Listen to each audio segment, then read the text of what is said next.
You know, in my classroom, no matter what subject I'm teaching, it is always writing time. Today's lesson is all about what I call the productive questions. And here's what I want to tell you. I am going to transform your classroom immediately by just teaching you how to take some productive questions and help kids to understand what authors do. In other words, we're going to read with author's eyes today. So, how many times have you ever said this to your kids? Write some more. Give me more detail. You know, I'm guilty of it all the time. I ask my kids to give me more detail, and sometimes I even point to a little spot on their page. And here's what they do. They write me a string of veries. It was a very, very, very cute puppy. Or maybe they write me a color word, a brown puppy, or a size word, a small brown puppy. Well, here's the reality. They don't know how to give me more. They're as confused as I was at one point. So today, I want to talk a little bit about how we get kids to add that level of detail. If I want my students to elaborate or give me more detail, first I need to teach them what the productive questions might be. And a productive question is an internal process that the author goes through. And as the author's going through this internal process, he's asking himself or herself some very specific questions. It's those specific questions that will yield specific detail or results. So before I ever get to the writing, meaning the pencil to paper task, the first thing that I'm going to do with my students is I'm going to introduce the productive questions, and we're going to be a reader first. We're going to look at a piece of literature, and we're going to be uncovering those productive questions. I want my kids to get inside the head of the author. So here's what I'm going to do. Today, I'm going to take you through that process. We're going to read a little piece of a story. The story I've chosen today is Charlie and the Chocolate Factory. It's written by Roald Dahl. And in this particular story, we're getting to where we first meet Mr. Willy Wonka. It's chapter 14 in the book, if you're wondering. I want you to listen carefully and think about what question did the author ask himself as he went to write these details. And I'm going to stop along the way, and we're really going to discover and uncover those questions. So listen in for a moment. Mr. Wonka was standing all alone just inside the open gates of the factory. And what an extraordinary little man he was. He had a black top hat on his head. What question did the author have to ask? What was he or she wearing? And maybe even more specifically, what was on his head? That's a great question. He wore a tailcoat made of beautiful plum-colored velvet. His trousers were bottle green. His gloves were pearly gray. How about that detail?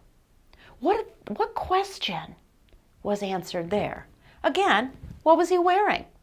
On his body, on his legs, on his hands? Let's keep going. Let's see what Roald Dahl does next.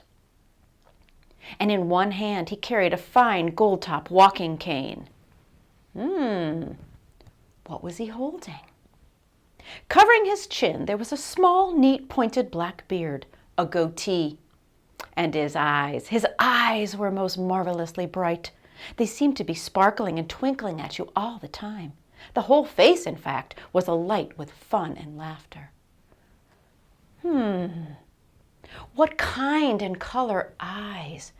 Hair. And in this instance, Roald Dahl talked about facial hair. And here's the other thing I want to talk about.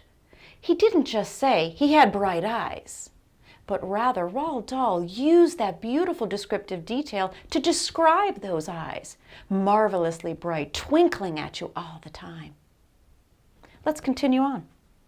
And oh, how clever he looked, how quick and sharp and full of life. He kept making quick, jerky little movements with his head, cocking it this way and that, and taking everything in with those bright, twinkling eyes. He was like a squirrel in the quickness of his movements, like a quick, clever old squirrel from the park. Let's see. How did he move? And again, remember, Roald Dahl didn't just say he moved quickly, but rather he gave you that beautiful metaphor. He was like a quick, clever old squirrel from the park. The segment continues. Suddenly he did a funny little skipping dance in the snow, and he spread his arms wide, and he smiled at the 5 children who were clustered near the gates. And he called out, "Welcome, my little friends. Welcome to the factory." His voice was high and fluty. "Will you come forward one at a time, please," he called out, "and bring your parents. Then show me your golden ticket and give me your name. Who's first?" And in that very simple segment, we get such a visual picture of what Willy Wonka must have looked like. And here's what the author did. As the author went to pen this, he sat down and he thought, what kinds of questions do I have to ask myself to elicit that kind of specific detail? Well, that's the very same thing that I want my students to be able to do, and it's a process for them. And what I've just done by looking at books with an author's eye, I uncovered the thought process of the author. That's the first step in understanding how to take this into the writing. Now, let's kind of take a look at this for a moment. Mr. Willy Wonka is a very important character in this book. But in some stories that my kids write, or in some stories that we read, there's not only important characters, sometimes there's a really important setting, or maybe an important object. We call those 3 things the critical elements: characters, settings, and objects. And those are the areas where if you're a story writer, you want to stop and describe, because it is critical to the story. Now, what's going to have to change a little bit, depending on what you're describing, are the kinds of questions that you ask. These are really good questions if you're going to be describing a character.